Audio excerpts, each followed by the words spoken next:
Hello, everybody. It's so wonderful to see all of you and a real honor to be here in Korea. I've just been delighted to see how my work has resonated with Korean audiences. So happy to see so many of you. I know there are parents in the crowd. I see some school children up in the balcony, which just makes me super, super happy. I want to thank the World Knowledge Forum for inviting me and all the folks doing all the hard work to make this happen. I also want to personally thank our dear friend Howard Lee and his wife Hae Jung, who hosted us as our part of their Korean family. They take us in whenever we visit Korea, and it's just so wonderful to see what Korean life is like from the inside. So I am going to go ahead and get started. I always like to talk about my disclosures, which is to say I do not receive any money from medical companies, but I have been retained as an expert witness in litigation against opioid pharmaceutical companies and also against social media companies. So I want you to know that. So let's go ahead and get started. Here are our learning objectives. I want to do a very brief overview of the neuroscience of pleasure and pain and what happens in the brain as we go from recreational use to addictive use. And to do that, I'm going to use the extended metaphor of a pleasure-pain balance, which I'll talk about. And then what I want to do is I want to widen the lens to talk about something that I call the plenty paradox, which is essentially the question of why is it that as nations become wealthier, their citizens become less and less happy. And then finally, I'm going to talk about what we can do about it, both as individuals and as societies looking toward the future. So let's go ahead and get started. First of all, what is addiction? Broadly defined, addiction is the continued compulsive use of a substance or a behavior despite harm to self and or others. Addiction is a brain disease, but as of yet, there are still no blood tests or brain scans to make the diagnosis. We base the diagnosis on what we call phenomenology. So this is patterns of behavior that repeat themselves across individuals, cultures, and time periods. Addiction is a complex biopsychosocial disease. So that means there are biological reasons for addiction, there are psychological reasons for addiction, and there are environmental reasons for addiction.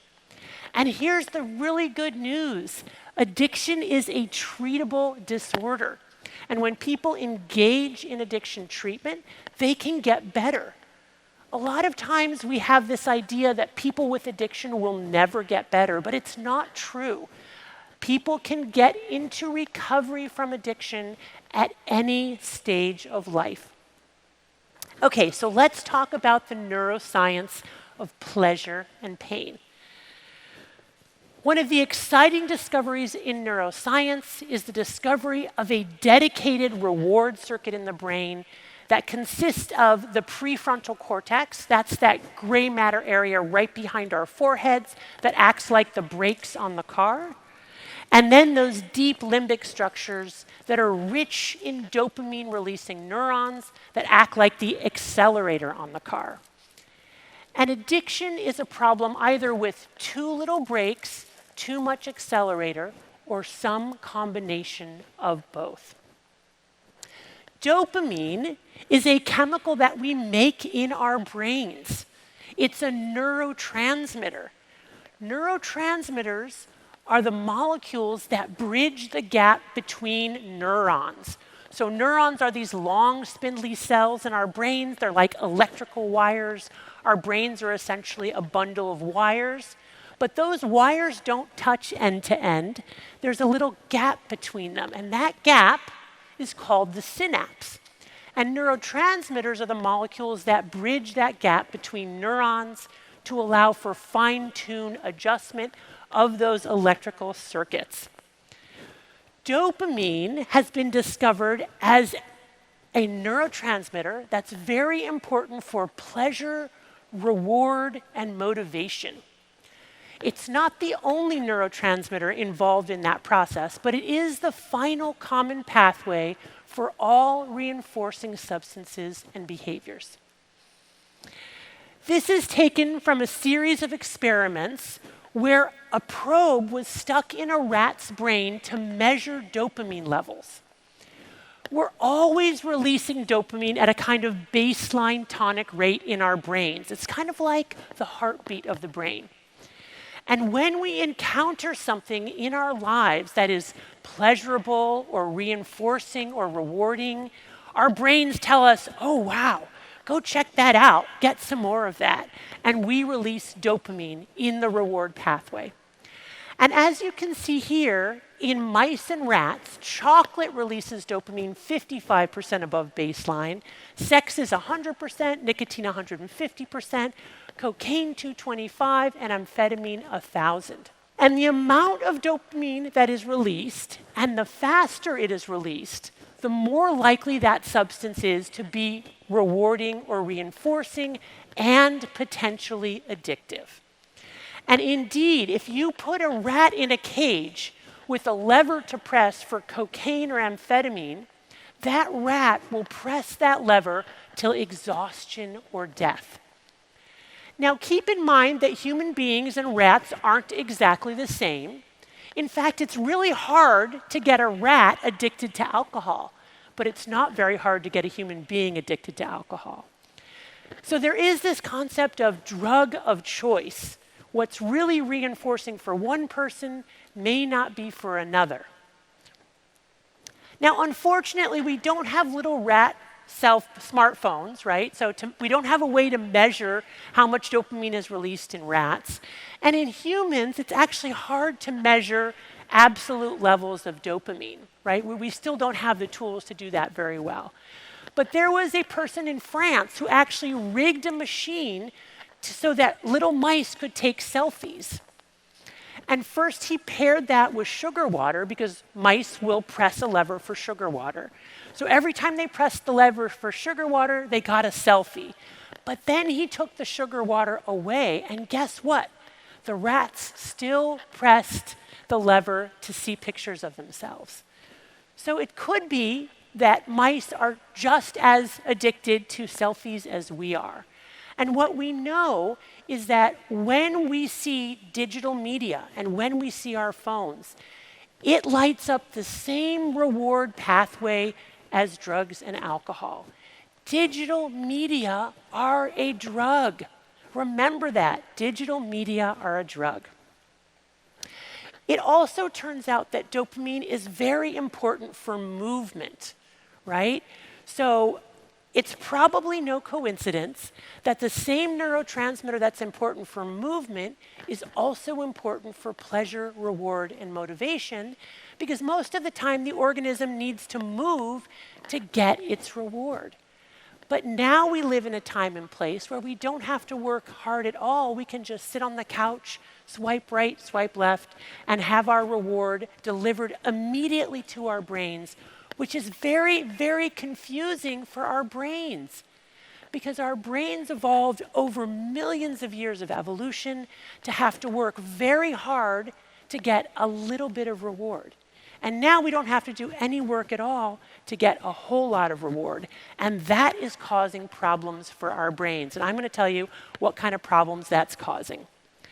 So let's talk about what happens in the brain as we become addicted. One of the most exciting findings in neuroscience in the past 75 years is that pleasure and pain are co-located in the brain. The same parts of the brain that process pleasure also process pain, and they work like opposite sides of a balance. So imagine that deep in your nucleus accumbens, there's something like this, like a teeter-totter in a kid's playground. When we do something pleasurable that releases dopamine, it tips one way. When we do something that's painful, it tips the other. Now, there are certain rules governing this balance, and the first and most important rule is that the balance wants to remain level with the ground. This is what neuroscientists call homeostasis, such that with any deviation from neutrality, our brains will work very hard to restore a level balance. And how our brains do that is key to understanding what happens when we get addicted. Our brain responds to pleasure or dopamine by downregulating dopamine transmission. And I like to imagine that as these little neuroadaptation gremlins hopping on the pain side of the balance to bring it level again. But the gremlins like it on the balance, so they don't get off as soon as it's level. They stay on until we're tilted an equal and opposite amount to the side of pain. This is the come down, the hangover, or just that moment of craving, right? Wanting to watch one more TikTok video or have one more glass of wine or smoke one more cigarette. Now, if we wait long enough and we don't use our drug of choice, the gremlins get the message that their job is done, they hop off the pain side of the balance, and homeostasis is restored. But if we continue to consume our drug of choice over days and weeks and months and years, we change the brain, right? Those gremlins start to multiply. They get bigger and stronger, and eventually they are camped out on the pain side of the balance. And now we've entered into addicted brain. What does that mean?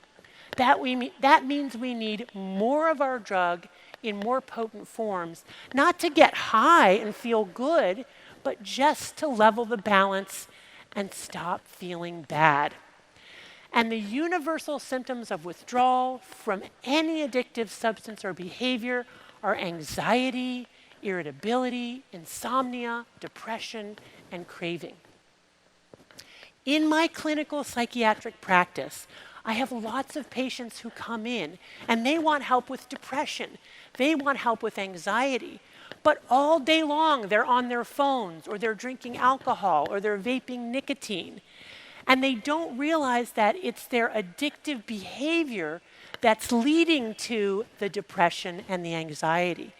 And that the best intervention is actually to stop using their drug of choice for long enough so that the gremlins can hop off the pain side of the balance so that homeostasis can be restored.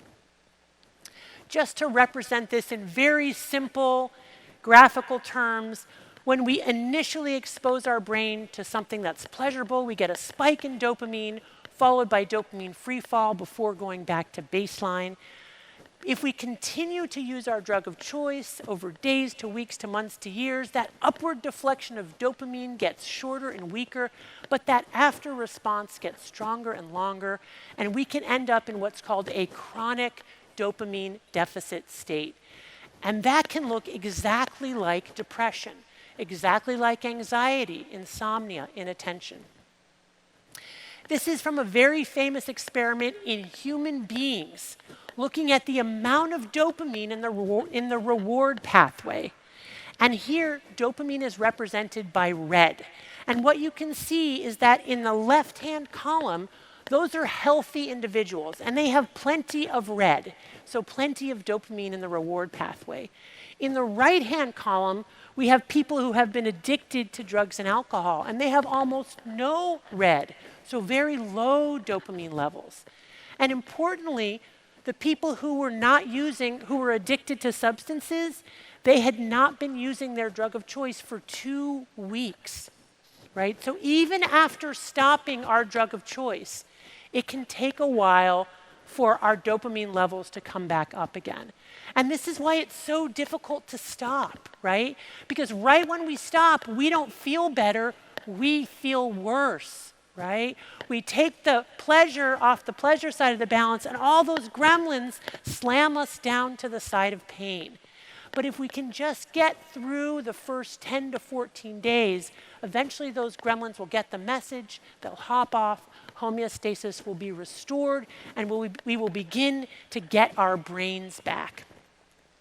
Now, the other really important rule about the balance is that the balance can be triggered not just by our drug of choice, but also by reminders of our drug of choice. People, places, and things that trigger craving and make us want to use. This image is taken from an experiment, again, in mice with a probe in their brain to measure dopamine levels. And this mouse has learned that if it sees the light and it goes and presses the button, it will get cocaine. So let's see what happens to dopamine. You can see on the right-hand side of the graph, when the mouse gets cocaine, dopamine levels go way up. But look what happens when the mouse sees the light. Just knowing our reward is coming releases a little bit of dopamine, which then makes us crave our drug of choice. The reason this is so important is because when we want to get into recovery from compulsive overconsumption, we have to avoid our drug, but we also have to avoid triggers for our drug, right? So if we're addicted to our smartphones and we want to stop using our smartphones, what we need to do is turn off notifications, right? Or even power our phones down and off and put them in our bags. Because as long as that thing is vibrating or dinging in our pocket, it's going to trigger dopamine and make us want to look. How about if we've learned to expect a certain reward and then that reward doesn't come? Well, guess what? Then dopamine levels go below normal, right? Then we're in an acute dopamine deficit state, and now we want to do all this work to bring it back up again. When you think about social media and how unpredictable it is, almost like using a slot machine in a casino, you can see why kids who post online or get likes or see what their friends are doing, if they don't get the response they want, or they text somebody and they don't hear back, they don't just walk away and say, oh well. They say, hey, wait a minute, how can I spend more time on this to bring my dopamine levels back up again? The point being that the intervention is to put the device away and wait until the brain realizes, okay, I'm not going to get my dopamine stimulation from that thing. I can now start to upregulate and make my own dopamine again. All right, so that's a very brief and simplified overview of the neuroscience. But let's talk about what's happening at a societal level. Let's widen the lens. So the plenty paradox. For hundreds of years, what we saw in the world was that as countries got richer, people got happier. But about 30 years ago, 30 to 50 years ago, that started to change. And all of a sudden, the richest countries in the world were showing the least happy people and the highest rates of depression and anxiety. This is, again, just a way to say, as countries now have gotten richer, people have gotten less and less happy. And this is certainly related to many different factors, but one of them absolutely is the technology.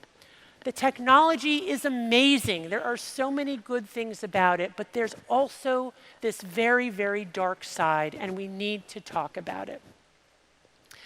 Also, for the first time in human recorded history, people in wealthy nations are more likely to kill themselves than people in poorer nations. This is a paradox. Why is it now, when we have everything we could ever want and more, are we so desperately unhappy? And of course, this applies to the wonderful country of South Korea as well. We know that rates of depression and anxiety are steadily going up in South Korea, just as they are in the United States and other wealthy nations. We know that rates of suicide are going up in South Korea, just as they are in the United States and other wealthy nations. What on earth is happening? I suggest to you that part of the explanation for growing anxiety and depression in wealthy nations is because we have drugified our environment. We have taken almost every substance and almost every behavior, including behaviors that we usually think of as good for us, and we have turned it into a drug. We have made it more accessible, right? You don't have to work very hard now for rewards. And access is a huge risk factor for addiction. The US opioid epidemic is a perfect example of this. In the United States, when doctors started to write more prescriptions for opioids for their patients, more patients got addicted, more patients died. We live in a world now where we have free and infinite access to digital media. And remember, I told you, digital media is a drug. It stimulates the reward pathway. It's highly reinforcing. It releases dopamine, right? And now, of course, we are seeing digital media addiction. We've made everything more potent. What does that mean? That means we've engineered it through the application of technology to be more rewarding, more reinforcing, right? We've taken everything and we've made it more fun, more interesting, more exciting, right? Releasing more dopamine. Quantity and frequency really matter. If we used our intoxicants only rarely and infrequently, it would probably be okay. The problem is now our entire day is arranged around our rewards, right? From the moment we wake up and reach for our phones and drink our caffeinated beverages and go to work and watch YouTube videos and watch some more on our break and come home and eat donuts and watch Netflix, we're constantly bombarding our reward pathway. And then, of course, novelty. Our brains get tired of the same old reward, and we develop tolerance, so we need more and more to get the same effect. That's the gremlins on the pain side of the balance. So we need newness, always newness. And how do we do that? We combine new drugs together to overcome tolerance. So what can we do about it? This is both an individual problem and a societal problem. Just like global warming or pollution is an individual problem and a societal problem. We have, through human engineering, changed the world that we live in so that the world that we have created is now a mismatch for our ancient wiring. This pleasure-pain balance is pure genius for a world of scarcity and ever-present danger where we would have to work very, very hard to get a tiny little bit of reward.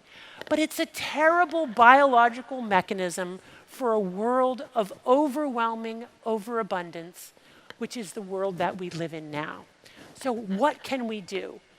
We have to create a world within a world.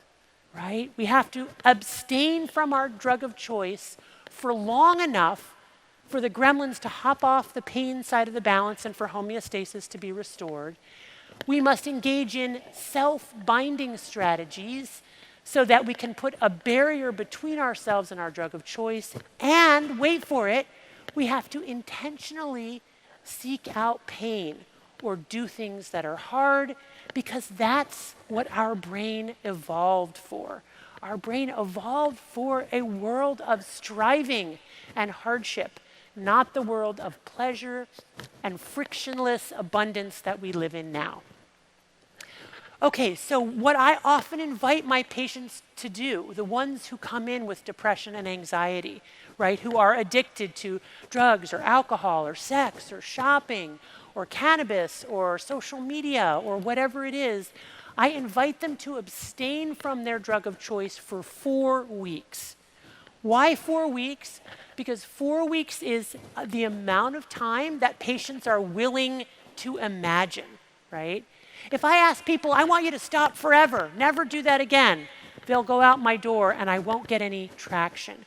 But if I say, hey, can you do an experiment? Stop using your drug of choice for 4 weeks. And I bet that at the end of those 4 weeks, you're going to be less depressed. You're going to be less anxious. You're going to be able to take more joy in modest rewards, right? It's just an experiment. I mean, I may be wrong, but let's give it a try. And then the most important thing I can tell my patients is, but I have to warn you, this is really, really hard. You will feel worse before you feel better. Why? Because those gremlins that have been accumulating on the pain side of your balance are going to smash you down to the side of pain. But if you can just get through those first 10 to 14 days, I really think you're going to feel a whole heck of a lot better. This is a very famous study that was done by my colleague, Mark Schuckett, showing that if you take a group of adult men who are addicted to alcohol and who also are very depressed, and you put them in a hospital where they have no access to alcohol, but you don't give them any treatment for depression, no antidepressants, no psychotherapy, nothing. You just say no alcohol for 1 month. At the end of that 1 month, 80% of those individuals will no longer be depressed. So just by stopping their addictive drug for long enough, they feel better. And this is really, really important because patients will say to me, but Dr. Lembke, alcohol is the only thing that works for my depression, right? Smoking is the only thing that helps my anxiety. Watching TikTok is the only thing that relaxes me.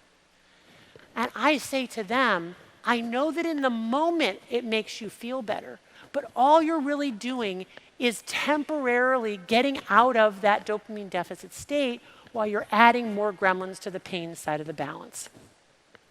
Patients then ask me, but Dr. Lembke, what if I'm addicted to sex or addicted to food or addicted to my digital device? I can't get off my device. I need to be on it for work, for kids, to communicate with my family.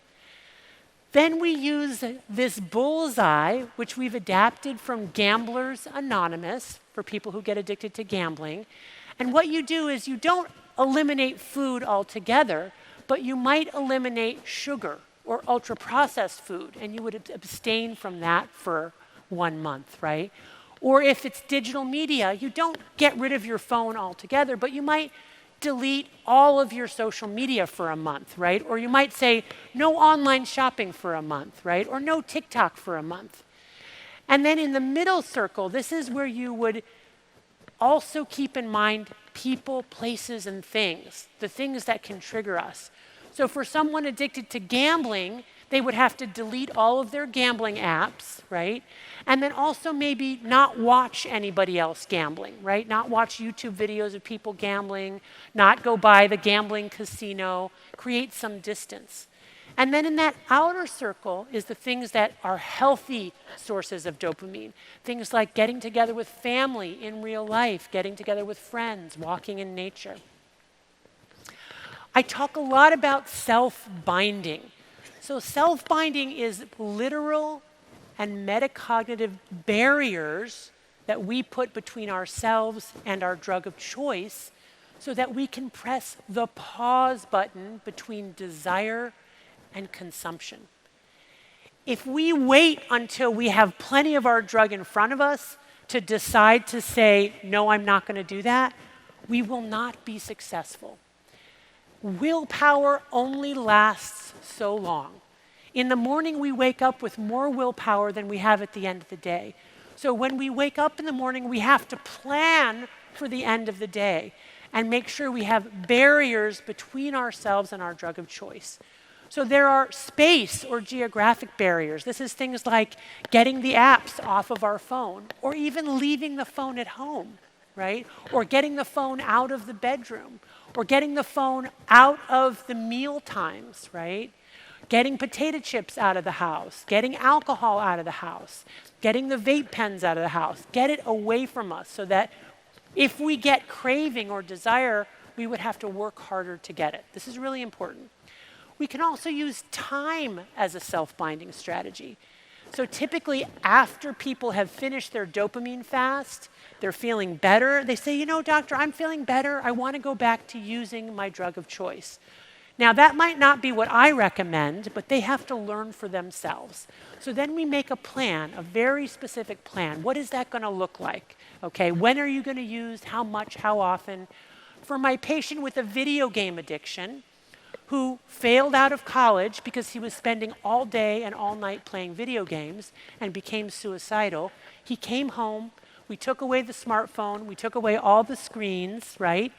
And for 3 months, he did not look at a screen. And after 3 months, he felt so much better, less depressed, less anxious, no longer thinking about ending his own life, really much, much better. And then I said to him, well, what do you want to do? Do you want to go back to playing video games, or do you want to continue to abstain? He said, I'd really like to go back to playing video games, but I'd like to play differently. I'd like to play less often and have a different relationship with video games. I said, okay, let's make a plan. What is that going to look like? So he got 2 laptops, one for school and one for video games, right? He said, I'm only going to play video games on Fridays and Saturdays. I'm never going to play League of Legends, because as soon as I play League of Legends, I can't stop. And he said, I'm only going to play with friends, never with strangers. That's a good one, right? Because that way, when I'm playing, I'm augmenting my in real life friendships. I'm not just engaging with the addictive medium with strangers that I don't know. So when we think about setting boundaries with our devices, a really good one is to think about, am I using my device as a drug, or am I using it as a tool? If I'm using it as a tool, that is a good thing. If I'm using it as a drug, that is not a good thing. And how do I know if I'm using it as a drug? Well, if I'm using it to entertain myself, or most importantly, to change the way I feel, then I'm using it as a drug, right? How many of you had had the experience of using your device because you're feeling sad or lonely or bored, and then you go on your device to lift yourself up again? Anybody else? Anybody out there had done that? Any hands raised? Nobody's admitting. A few people, a few brave people. Oh, there's a kid back there raising his hand. Good for you. That's very brave of you to raise your hand. For me personally, I actually got addicted to romance novels on my device, right? I started out just by reading the Twilight saga. Anybody know Twilight, about the vampires? Anybody read that, liked that, right? We got a couple people. So I read it and I thought, oh, that was fantastic. I wonder if there are any more vampire romance novels. I actually asked that question, if you can believe it. And I went online and I was like, oh, there's a whole universe of vampire romance novels, right? So I started reading more and more and more, and my kids wanted to do things with me. I said, no, I'm busy. I'm reading vampire romance novels, right? And I started staying up later and later in the night, 1, 2, 3 in the morning, reading vampire romance novels. My husband said, hey, wife, pay attention to me. I said, no, get out of here. I'm reading vampire romance novels. And then the next day I would go to work and see my patients falling asleep because I was up all night reading vampire romance novels. And then pretty soon, vampire romance novels were not potent enough for my brain. So then I had to get to racier and racier, more graphic, more explicit types of scenes. And pretty soon I found myself up at 3 in the morning reading 50 Shades of Grey, which is a strong departure from teenage vampire romance novels, right? I see some knowing nods out there. Thank you for people who can relate to what I'm talking about. And I'm an addiction doctor, right? And I got addicted to vampire romance novels and didn't even realize what was happening. Did not realize it. And then one day, I'm teaching my psychiatry residents, and we're doing like a role play. And I had to be one of the patients because there weren't enough students to make even pairs. So I'm talking to my resident, and he's playing the doctor, and I'm playing the patient, and he says, is there any behavior that you'd like to change? And I just said, yeah, I'd like to give up my late night reading. He said, that's interesting. Why do you want to stop? I said, well, I'm not getting enough sleep, and it's interfering with my goals, and also importantly with my values. Now, I did not tell this young man what I was addicted to. That would have been way too embarrassing. I just said I'm addicted to late night reading. He said, is there one thing that you can do that might help you change that behavior? Just one thing. I said, I could probably give up my e-reader or my Kindle, because the Kindle is what was making it so easy to access those late night vampire romance novels, right? So the next day, as I was walking along, I kept thinking about that conversation. And that night, I read more romance novels, but now I was watching myself reading those novels. The point being that once we put into words and tell another human being exactly what we've been doing, right, we become aware in a way that we're really not, as long as it's hiding in the recesses of our brains. So language is a really important tool. If we use language and tell people, I do this behavior and I want to change it, that's really important news. And it's not just news for the other person, it's news for us, right? It's like, I really do want to change that behavior, and I really need to change that behavior. So that's where we talk about meaning, right? And using radical honesty to let people know what we're doing so that we can become aware and live in accordance with our values. People are really important for self-binding, right? Because we co-regulate with other people. People more and more engaging in secret, private behaviors in isolation from other people because we can, right? Because it's anonymous and we can. So we're getting more and more isolated in our consumptive behaviors. But we can turn away from our drug and turn toward other people and have other people help us co-regulate our behaviors. And it's a very powerful way to change. And this is where groups like Alcoholics Anonymous, Narcotics Anonymous, Sex Addicts Anonymous, Online Shoppers Anonymous, Digital Media Anonymous, we can come together and help each other change those behaviors. And it's very powerful. And science has shown that it's very effective for those who actively participate in those groups. And then, of course, we have medications. These are non-addictive medications that can help people change their appetite, right? So we have something called naltrexone, which blocks the opioid receptor, which helps people not just stop opioid addiction, but also with alcohol addiction. Why would an opioid blocker help with alcohol addiction? Well, because alcohol works through our own endogenous opioid system, right? Naltrexone also helps with gambling addiction because the gambling activity works in part through our own endogenous opioid system. We have other medications like Ozempic and GLP-1 agonists, a very exciting new frontier helping with food addiction, but also showing benefit for opioid addiction, for alcohol addiction, for nicotine addiction, and being actively studied for other types of addictions. Finally, if we think about this pleasure-pain balance, right, we have learned that when we press on the pleasure side, those gremlins go on the pain side, right, and we feel bad afterwards. We feel good in the moment, but bad afterwards. But guess what? If we intentionally press on the pain side, those gremlins will go over on the pleasure side, and we will get our dopamine indirectly by paying for it up front. For example, exercise. Everybody knows that exercise is good for us, but it turns out exercise is actually immediately toxic for cells. So why does it make us feel better? What happens is that the body senses injury to the cells and in response upregulates our feel-good neurotransmitters as a self-regulating healing mechanism. We get more dopamine, more endogenous opioids, more endogenous cannabinoids, serotonin in response to exercise, and that's the runner's high. We also know that ice-cold water immersion helps us feel better afterwards because the body senses injury and upregulates dopamine.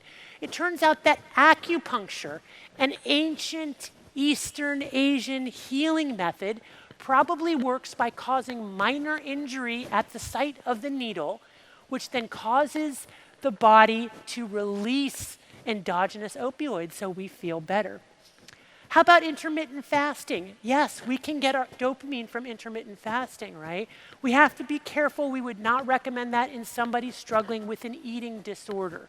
But for those of us who are not struggling with that, practicing intermittent fasting can help us feel better, as well as anything that requires sustained effort, meditation, prayer, etc. Hormesis is a Greek term. It means to set in motion.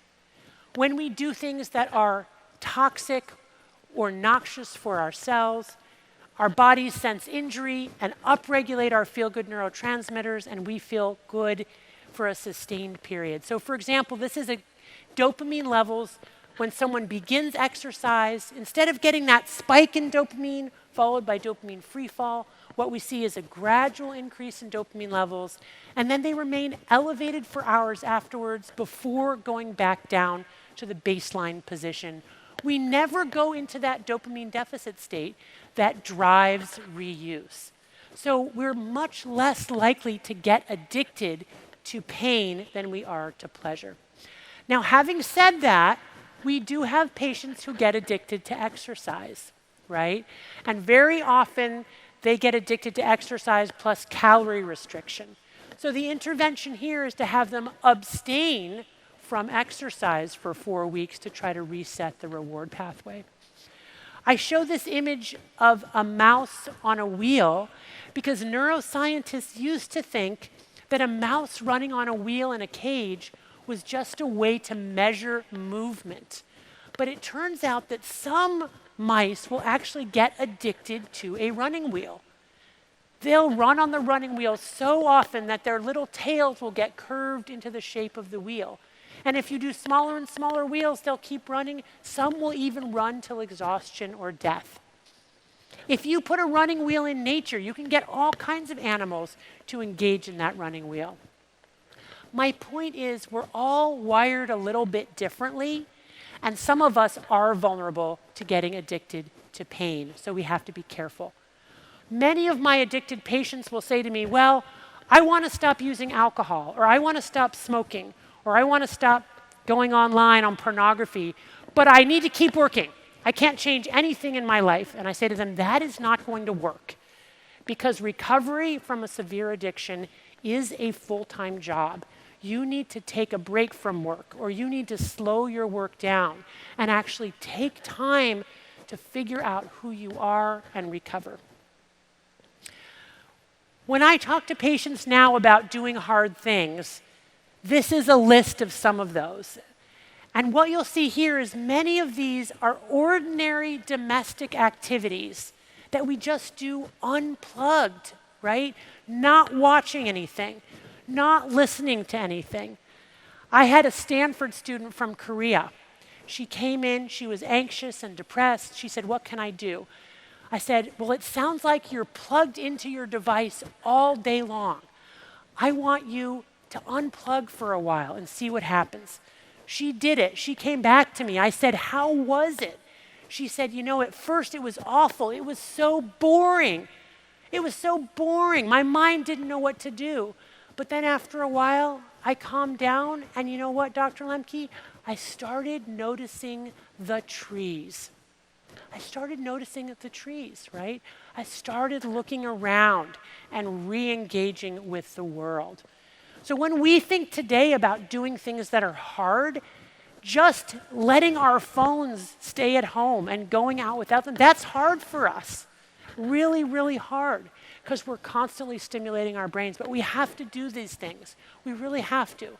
Because otherwise, we're all going to get addicted to digital media. We're going to be by ourselves.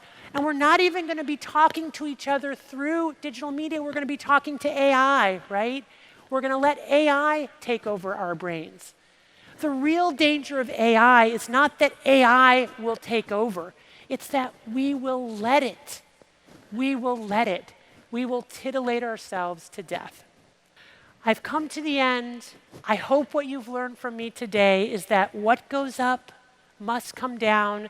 This is the way that our brains evolved to reflexively seek pleasure and avoid pain. We cannot prevent that innate reflex. But what we can do is invent societal self-binding strategies to protect ourselves so that we will not relentlessly pursue pleasure, because if we do that, we will go into that dopamine deficit state and we will get more depressed and more anxious and we will lose more young people, which is a great, great tragedy. So what to do about it? Abstain, maintain, and seek out pain, but not too much pain, right? I'm not talking about self-cutting. Cutting does work by that same mechanism, right? But in the long run, cutting is very bad because we injure ourselves, but also it just stops working, right? We need to cut more and cut deeper. It's not a solution. We have to have the right amount of pain, not too much, not too little, and the kind of pain that has us seeking out each other and being together in the right place at the right time. So I'm going to leave you with a challenge, right? I want you to do a little mini experiment, the 24-hour phone-free challenge. I can see this guy up in front here. He's already nervous, but you guys can do it. Maybe do it together as a family, right?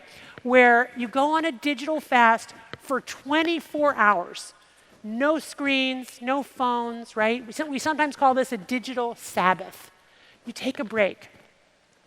The point of this is to just show us how addictive we have become, right? 24 hours is not really enough to reset reward pathways, but it's enough to say, hey, we need to change our relationship with digital media. You can optimize your chances of being successful by setting a date and a time, telling people that you'll be out of reach, because our brains will tell us, oh, no, I have to check because so-and-so is going to need me, or my son might be in trouble, or my boss might be calling. So make sure you let everybody know, hey, I'm not going to be reachable for 24 hours.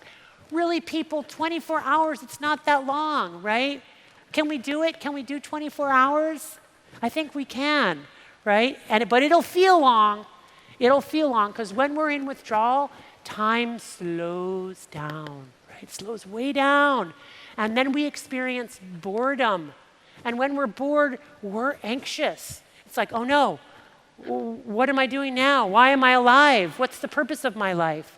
But those are good questions to ask. It's good to slow down and ask those questions.